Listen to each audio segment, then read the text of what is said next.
გინდა რომ ლოცვა მოიპოვო? გინდა რომ როდესაც იტყვის სიტყვებს უფალო იესო ქრისტე თვალებიდან უწყვეტი ცრემლები მოგდიოდეს? გინდა რომ ანგელოზებრივი ცხოვრებით იცხოვრო? იკურთხოს და კურთხეულია მორჩილება.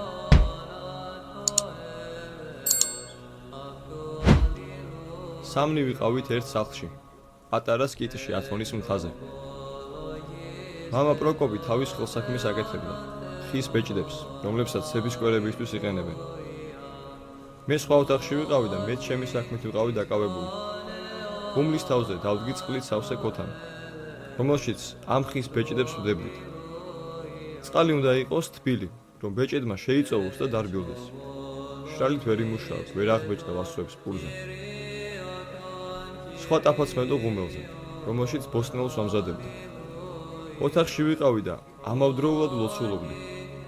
გულისხმობ, რომ მადლის მდგომარეობაში ვიყავი. მამა პროკოპი მითხრა, მამაო, ცეცხლი გამოირთო. საჭმლის მოსამზადებელი ცეცხლი იგულისხმო. საკუთარი გამოცდილებიდან ვიცი, რომ მადლის მდგომარეობაში შეიძლება იყო 5 წუთი. შეიძლება იყო 1 საათი, 2 საათი, 3 საათი. ამაზე მეტი მე არ გამომიცდია. ჩვენი სულიერი მამა, იოსები სიხასტი გვეუბნებოდა, რომ ამ მდგომარეობაში კაცს მხოლოდ 3 საათი შეუძლია რომ იყოს. კითხვა: მამაო, რას გულისხმობთ მადლის მდგომარეობაში?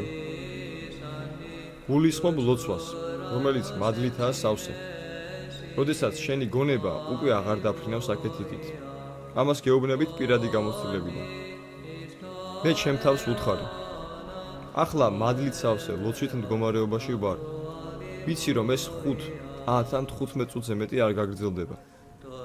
ჯობია ახლა მადლით დავტკბე და როდესაც ლოცვა შესუსტდება და საბოლოოდ გაჩერდება, მაშინ წავალ და ავანთებ ცეცხლს თავიდან. ეს თქვი თუ არა ლოცვა იმ წამსვე გაჩერდა. ისე იყო თითქოს ვიღაცამ სიზმრისას გამაგვიძავა.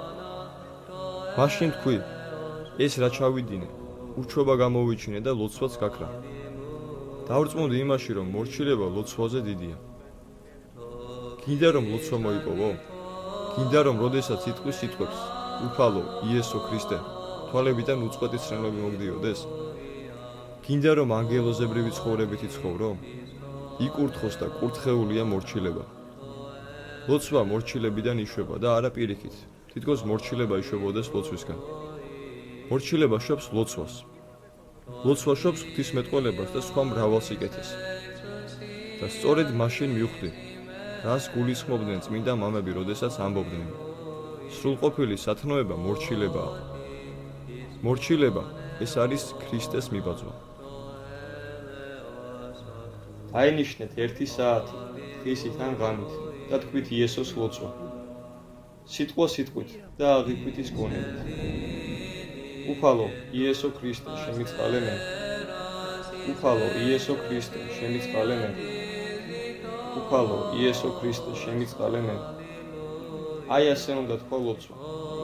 და დროთა განმავლობაში შენი სიწმინდის მიხედვით და შენი გულმოდგინების მიხედვით პირველი, რასაც იპოვი, არის სიხარული. სიხარული გაიძულებს, რომ უფრო ხშირად ილოცო. და ეს ლოცვაც კიდევ უფრო მეტ სიხარულს მომიტანს. სხვა სიხარული იქნება შენში, რაზეც აქამდე არაფერი იცოდა.